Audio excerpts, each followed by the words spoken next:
Thank you, David, for that introduction. My name is Quinn Struke. I'm Global Creative Director for STANLEY Security, as well as a music composer. STANLEY Security was just acquired by Securitas, but I spent the bulk of my career with Stanley Black & Decker, working on brands like DeWalt, Craftsman, Stanley, and working in a B2B and B2C capacity. And normally when I'm on a stage, there's a guitar on me and I'm singing, but I promise I'm not going to sing my presentation because it would be much longer if I did that. So today I'm going to talk about why content is your currency. So let's just jump straight into it. Just to level set, I'm going to talk about the why and the how, consistency, definition, intention, and action. And I really want to start by asking you folks two questions. And it really comes down to why and how. Why and how are you making content?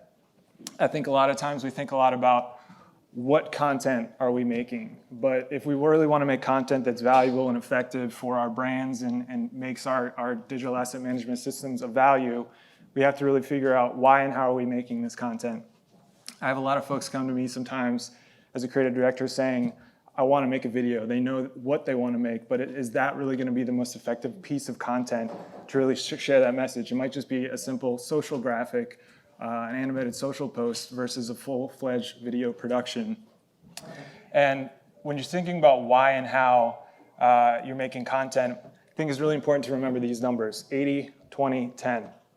There's a study done that showed that people remember 80% of what they see, 20% of what they read, and 10% of what they hear. And I always try to think about this because what this really comes down to is the power of showing versus telling. My background is primarily in video production, but I've done everything from covering photography-wise sponsorship events that we were doing with Dew Tour in California to filming in auto manufacturing plants in Europe. And there's always always thinking about showing versus telling. And in a video sense, you know, if you think about reading an article in the newspaper versus hearing someone reading a script, those are two different things. So if you're reading a script, it's going to read much more differently than an article in the newspaper. And the reason showing versus telling is another important concept to keep in mind is visuals are processed 60,000 times faster than text. I'm sure everyone here has heard the age-old adage, a picture's worth 1,000 words.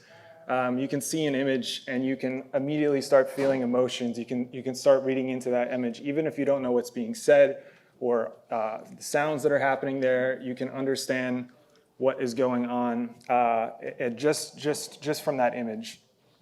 And I also don't want to be exclusive to anyone who might have impairments. When we're talking about making content and talking about things like alt tagging and accessibility, again, really understanding why and how you're making content and going forth with the sense of how are we presenting this to all of our audiences, not just ones that can see our text, but maybe one that have visual impairment or audio impairment. So then we get into consistency, and why is consistency in content so important when we talk about content being valuable on your digital asset management systems? I'm sure many of you are fully aware of this, but I think it always bears repeating that our brand is the face of a business. It's the first impression of a business. It's a sales tool, and it's a differentiator in the marketplace. You think about it, if people are engaging with your brand on, say, Facebook, and then they're going into a store, you want that brand to be consistent no matter where you're engaging with it. Because if someone sees your brand displayed one way on a social channel and different in a store, the perception of the brand can certainly be impacted in a poor fashion. I like to think about it like this. We use content to build a brand like we use bricks to build a house. How strong do you want your house to be? And we talk about consistency. There's a study done that showed that consistent branding can increase company revenue by up to 23%. Alternatively, conflicting brand usage results in a 56% damage to brand credibility. And when we talk about brand credibility, it really comes down to trust. And consistency sets a standard, and a standard creates quality. And there's a 2022 study done by Salsify that showed that 46% of US consumers would pay more for brands that they trust. In the UK, it's actually 47%. Other regions, it's about the same percentage. But again, always having that trust being built through the brand, and your content, again, is establishing that first impression of the brand in many cases. So simply put, content plus consistency is going to equal value. And like I said, if we're building a house out of brick, we want it to stand the test of time. So I'm sure everyone's familiar with the Big Bad Wolf. Are we building our house out of straw, or are we building it out of brick? This is another great quote that kind of sums up this notion of brand presentation. While you may need a product, you will want a brand. I may need a cup of coffee, but I personally want to get it at Starbucks. Now, admittedly, I'm a bit of a coffee snob. I will drink Starbucks. But when you think about Starbucks, no matter where you go, it's the brand synonymous. You see that logo and you kind of know what you're getting. And so, again, when we're making content, people are going to need a product, but we want them to want our brands. And when we think about consistency really comes through definition. And hopefully everyone in this room is well-versed in their brand guidelines, their brand standards, and has those brand guidelines and brand standards to really dictate the content that they're creating and what their brand is all about. But when it comes to creating content, it comes down to the 2 R's. I like to think about it in the 2 R's, and those 2 R's are relevant and it resonates. And what do I mean by that?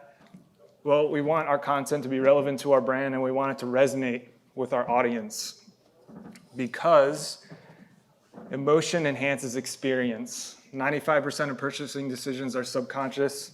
Harvard professor Gerald Zaltman wrote about this, and when you think about it, decisions are made at a subconscious level because decisions are made in a part of the brain that's really driven by emotion.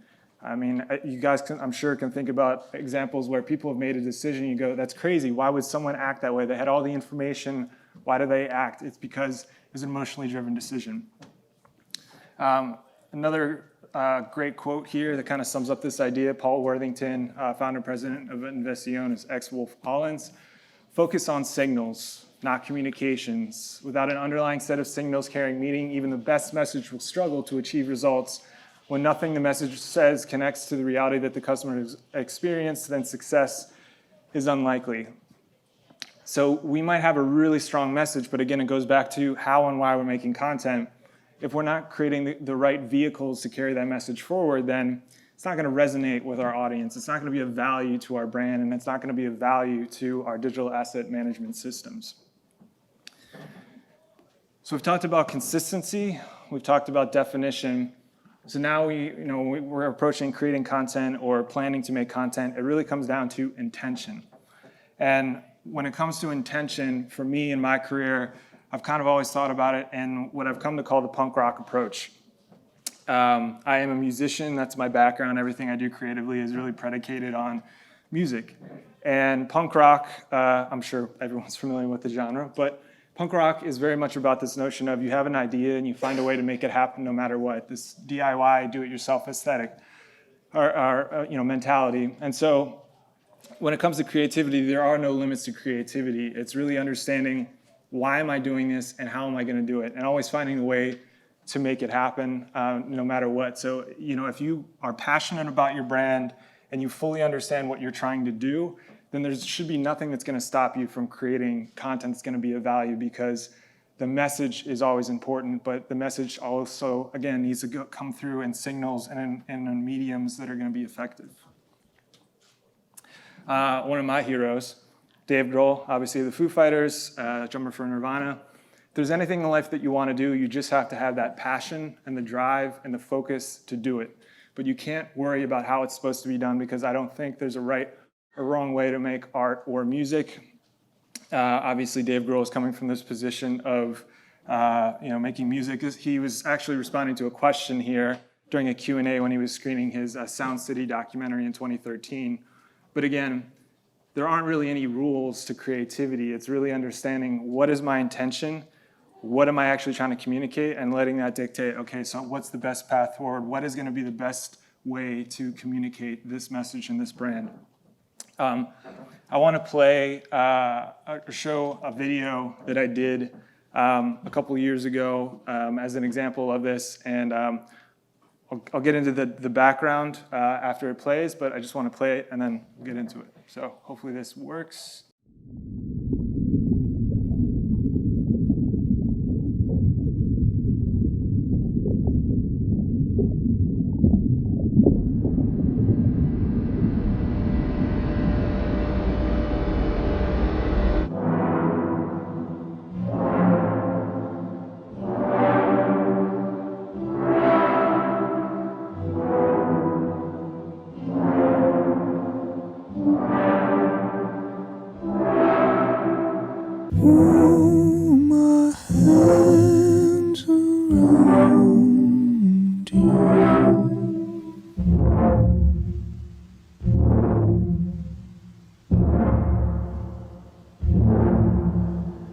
Waiting for a breakthrough.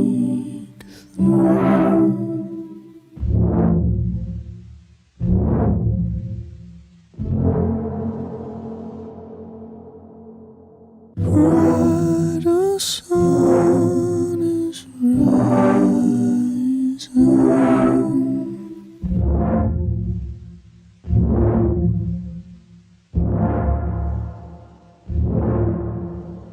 No more compromising.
There's me on the beach at sunrise. So that video was done with a crew of 2 people, not including the actress. One of those 2 people in the crew was me.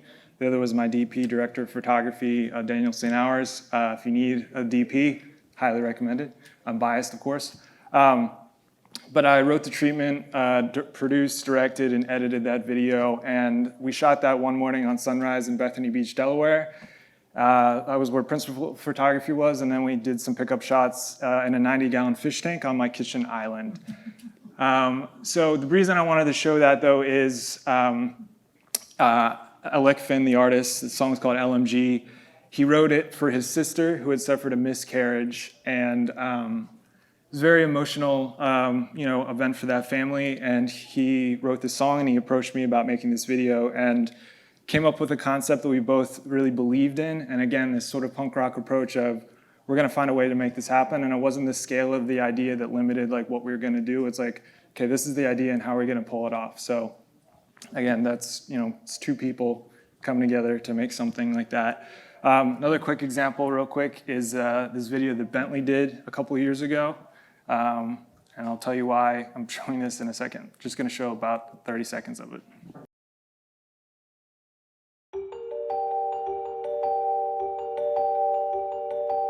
This is the only thing I can do. I draw to relax, I draw to find ideas. I've always been drawing, so it's not work, it's just life. Cars are my toys. I'm playing with toys all my life.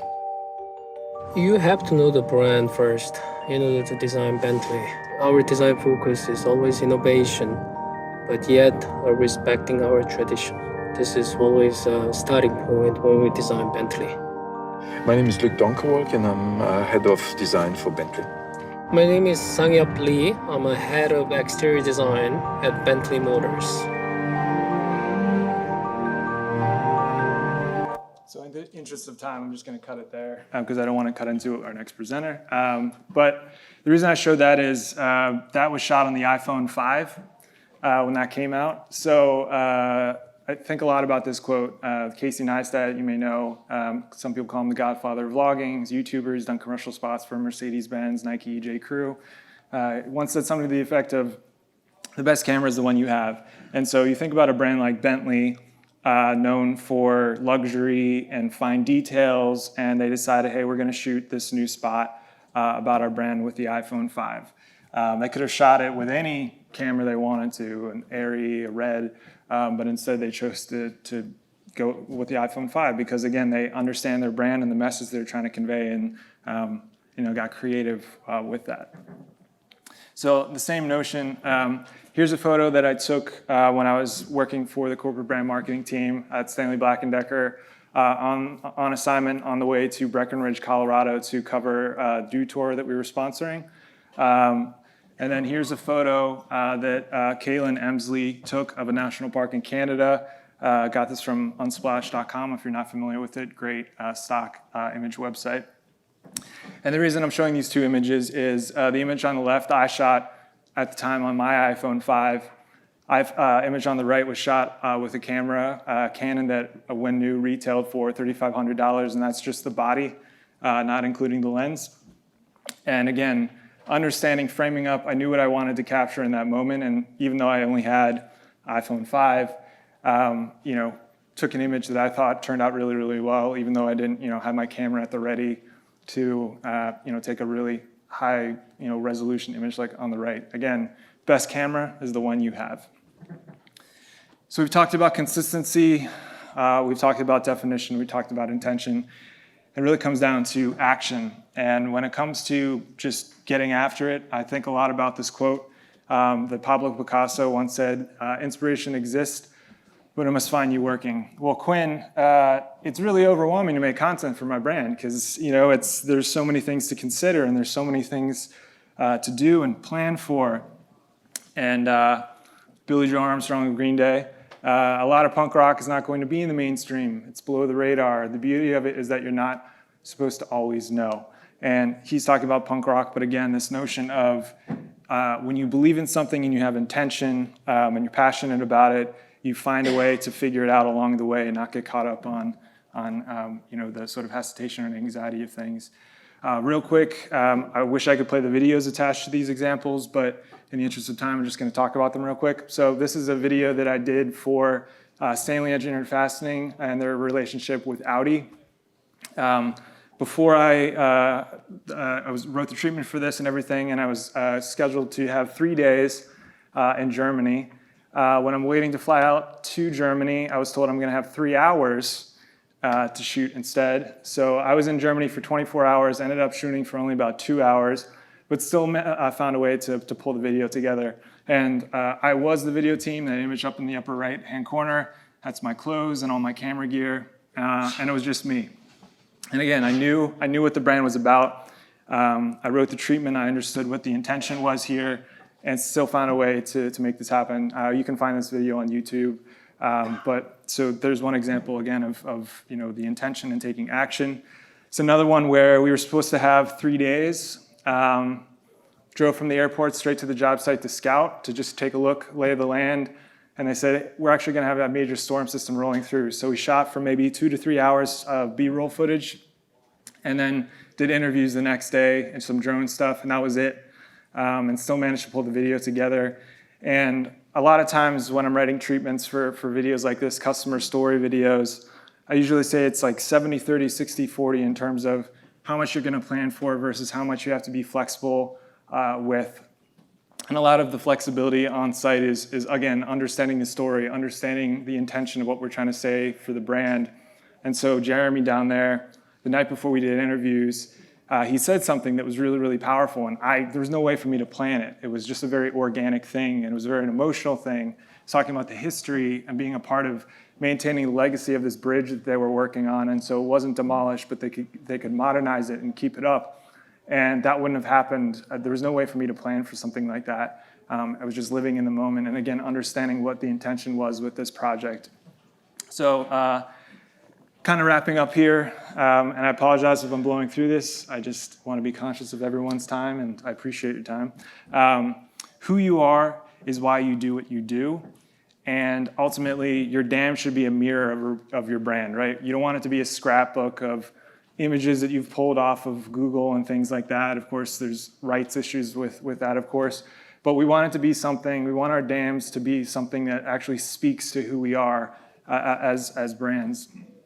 And I use this saying a lot at work. I don't know when I just started saying it, but it's always just, I keep saying it.